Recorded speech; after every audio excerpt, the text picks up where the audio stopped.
Ever feel like everyone else has this whole money thing figured out except you?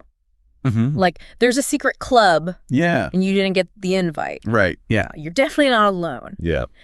But today, we're ditching the usual work hard, save more spiel and diving into a refreshing, even provocative perspective on building wealth with insights from James Janus' YouTube channel, The Untold Truth About Money.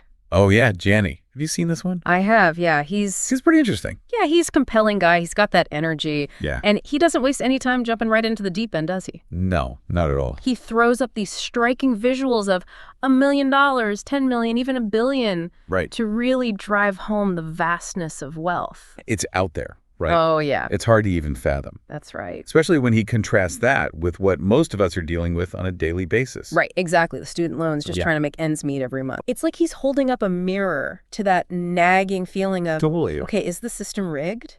Yeah. Am I just destined to be stuck on this hamster wheel forever? Am I ever going to get off this thing? Is there even a point? Is it all rigged? Yeah. But, you know. But he doesn't leave us there. No, he doesn't leave us hanging. He doesn't let us wallow in that. Right. He hits us with a compelling statistic. Yeah. 68% of ultra-wealthy individuals, those worth $30 million or more, are self-made. Self-made, wow. Not trust fund babies, not lottery winners, Not at all. but people who built their fortunes from the ground up. Incredible. Think Oprah, Elon Musk, Sarah Blakely. It's such a range, too. Oh my gosh, such a range. Yeah, different industries, different backgrounds. Yeah, very inspiring.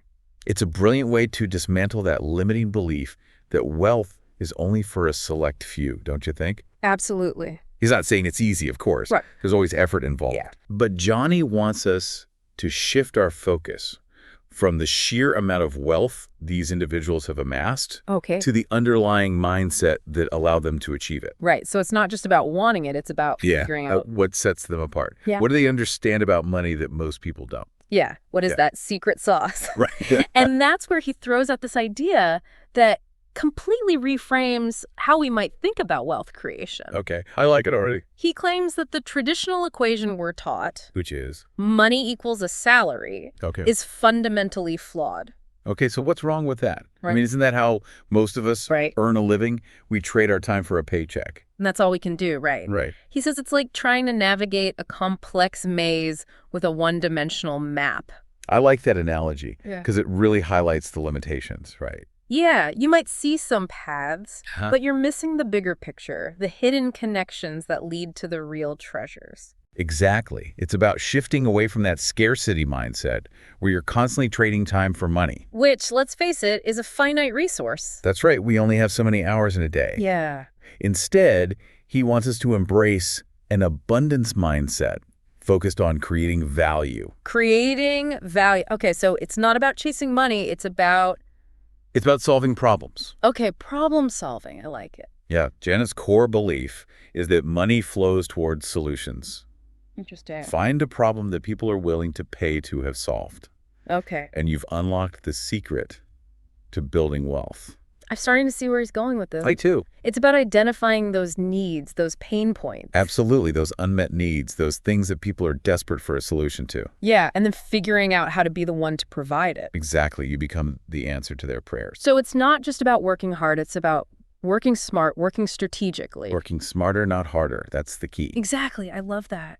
And that's what we're going to dive into today, right? Right. How to actually find those problems and create those valuable solutions. We're going to break it all down, so stay tuned. Okay, so how do we actually apply this solve problems approach? Right, because it sounds great in theory, but it can feel a bit like those motivational posters, want to be a millionaire, solve $1 million problem. Well, easier said than done. Easier said than done, right? Exactly. But Janny brings it down to earth. Okay, good. With a concrete example we can all wrap our heads around.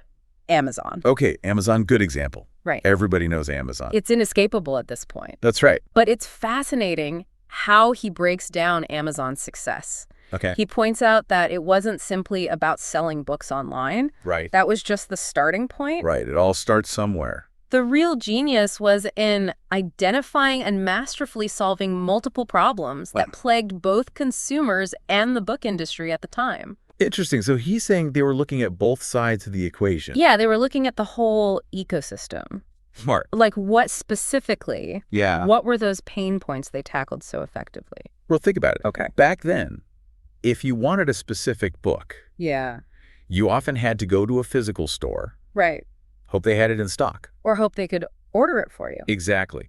And that you're waiting weeks for delivery. Right. It was a whole thing. Amazon revolutionized this by offering an unparalleled selection. Right. Millions of titles. Competitive prices. You can't beat those prices. And incredibly fast shipping. And then the shipping got faster and faster. Exactly. They just kept up in the game. Yeah. They set a new standard. They basically reinvented convenience in the book market. Right. It was a complete paradigm shift. Huge. They saw an opportunity to not just participate in an existing market, Right. but to fundamentally change the game. Exactly. And that's at the heart of what Jenny has emphasized. Okay, I'm with you. It's not about finding a slightly better way to do something that's already being done. Okay. It's about uncovering those deep-rooted frustrations. Right, those pain points that people have just come to accept as normal. Exactly. Because they don't see another way. Those nagging inefficiencies. Yes. The things that make you go, ooh, there has to be a better way. Exactly. And then having the vision. Yeah. And the guts, let's be honest. It takes guts. To build a solution so compelling that it disrupts the status quo. Because you're going up against the way things have always been done. Right. You're challenging the norm. And that's scary. It can be. Yeah. But that's often where the biggest opportunities lie. So looking at Amazon's success story, Okay. Jana gives us a sort of roadmap. I like roadmaps. 3-step process. Okay, lay it on me. To put this problem-solving approach into action. I'm ready. And it's surprisingly straightforward. Okay, good. I need straightforward. First, he says, find a problem. Okay, find a problem. Step 1. Pay close attention to what people around you are complaining about. Oh, so simple, but so powerful. Right. What do they wish existed? Yeah. What tasks or processes drive them crazy? Oh, I bet we could all come up with a list of those pretty quickly. Right. Just think about your own life. Exactly. And don't discount your own experiences here. Oh, that's a good point. Some of the most successful businesses were born out of the founder's own frustration. Totally. With a lack of existing solutions. They were like, if this doesn't exist, I'm going to create it. Exactly. They saw a need and they filled it. Absolutely. The second step, naturally, is to provide a solution. Okay, so you found the problem. Now you have to solve it. This is where your creativity, your skills, your unique perspective come into play. Right, because you're the one bringing that solution to life. How can you create something that directly addresses that problem? It has to be targeted. In a way that's effective. It has to actually work. Engaging. It can't be a pain to use. And hopefully even enjoyable. Make it fun, why not? Right. If you can make it enjoyable, people will be lining up to use it. And then comes the real game changer. Okay, I'm ready for the game changer. The element that can turn a good idea into a wealth-building machine. Hit me with it. Make it scalable. Scalability, that's the golden ticket, isn't it? It really is. Tell me more. You've got us on the edge of our seats here. What are the 2 paths someone can take after building a successful, scalable solution? So Jenny lays out 2 primary options. Okay. You can choose to keep growing your business, maybe even aiming for global domination. World domination. The whole shebang. Take over the world. Or you can strategically cash in by selling your business, potentially through an acquisition. Ah, the classic build it bigger versus cash out dilemma. Right. So many entrepreneurs probably grapple with this. Oh, absolutely. And Jana doesn't shy away from the emotional weight of this decision. Yeah, it's a big one. He talks about how, for some entrepreneurs, their business is their baby. Right. They've poured their heart and soul into it. They've nurtured it from an idea to a thriving entity. It's their thing. And the thought of letting go can be really tough. Right. It's like sending your kid off to college. Exactly. But he also reminds us that there's no right or wrong answer here. It all comes down to your personal goals, your risk tolerance, your vision for the future. What do you want your life to look like? Exactly. He gave some pretty compelling examples of successful exits earlier, right? Those were some serious power moves. Oh, yeah, he did. Like $1 billion, $1.5 billion. That's... Yeah, he mentioned Instagram being acquired by Facebook for a cool $1 billion. Just like that. And then there's the story of Elon Musk selling PayPal to eBay for $1.5 billion. Just another day at the office. Right. But these aren't just anecdotal stories. Right. These are prime examples of how strategically leveraging the value you've created can lead to life-changing financial outcomes. It's like that moment in a game show. Okay, I like this analogy. Where the contestant has to decide. Yeah. Do I walk away with what I've already won? Right. Take the money and run? Or do I risk it all for a shot at the grand prize? Spin the wheel one more time. Except in this case, the stakes are real-life businesses. Oh, yeah. And potentially billions of dollars. High stakes, high reward. No pressure. But here's where Jani's perspective takes a really interesting turn. Okay, I'm intrigued. He emphasizes that this whole journey, this pursuit of building something valuable, it isn't ultimately about chasing money for the sake of it. Okay, so it's not about greed. No, it's not about hoarding piles of cash. So what is it about then? It's about achieving a different level of freedom. Freedom. Okay, now I'm really interested. Right. What does freedom look like in this context? Right. What does that even mean? Is it just about having a fat bank account? Okay. Or is it something deeper than that? That's the million-dollar question, isn't it? And Jani would say it's about so much more than just financial security. Okay. It's about having the autonomy to design your life on your own terms. Having the freedom to do what you want when you want. Exactly. Without having to worry about money. It's about having the resources and the flexibility to pursue your passions, to spend time with loved ones, to travel the world, to give back to causes you believe in, without constantly worrying about money. So money becomes a tool. Exactly. A means to an end. Not the end goal in itself. Precisely. It's funny because when you put it that way, it really shifts your perspective. It does, doesn't it? It's not about being beholden to a job you hate just to pay the bills. Right. Trading your precious time for something you don't even care about. It's about aligning your work with your values, with your definition of a fulfilling life. Exactly.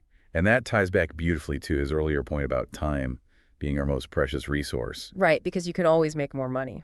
You can't get more time. Exactly. He's challenging us to really examine how we're spending this finite resource. Are we using it wisely? Are we trading our precious time for something that truly aligns with our values and goals? Or are we sacrificing our dreams and aspirations for a paycheck that barely covers the bills and leaves us feeling emotionally drained? It's a tough question, but an important one to ask ourselves. He leaves us with a question that really struck a chord with me. Okay, let's hear it. What dreams are you sacrificing because you can't afford to pursue them? Wow, that's powerful. It's such a simple question. It is. But it's incredibly powerful, don't you think? It is. It's a call to action, a reminder that we have more agency than we often realize. We do. We have the power to change our circumstances. We can choose to stay stuck in the same cycle, or we can choose to take ownership of our financial destinies and create a life we don't need to escape from. You know, it's easy to get caught up in the day-to-day grind. It is. Life gets busy. And lose sight of those bigger dreams. It happens to the best of us. Jani's insights are like a much-needed wake-up call. They really are. And even if you're not an entrepreneur or aspiring business mogul, his message is still incredibly relevant. It's about more than just money. It's about living a fulfilling life. It's about approaching life with that problem-solving mindset, regardless of your profession or circumstances. So as we wrap up this deep dive into the mind of James Jani, this has been great. What's the one takeaway you hope our listeners will carry with them? I think the most important thing is to remember that building wealth, in the truest sense of the word, isn't just about accumulating money. It's about so much more than that. It's about creating value, solving problems that matter to you and to others. And making a difference in the world. Exactly. And it's about using the resources you have, including your time and your unique talents, to design a life that aligns with your definition of freedom and fulfillment. Beautifully said. This deep dive barely scratches the surface of Jani's insights. He's got a lot of wisdom to share. He encourages viewers to check out the work of author MJ Demarco for a more in-depth exploration of these concepts. Oh yeah, MJ Demarco's great. Definitely worth checking out. But even just dipping our toes into his perspective has been incredibly eye-opening. It really has. It's given us a lot to think about. It has. It's challenged us to think differently about wealth and what it truly means to be free. Freedom to live life on your own terms. Exactly. And that's what it's all about, right? Absolutely. Thanks for joining us on this journey into the world of wealth creation and the power of problem solving. It's been a pleasure as always. We'll see you on our next deep dive.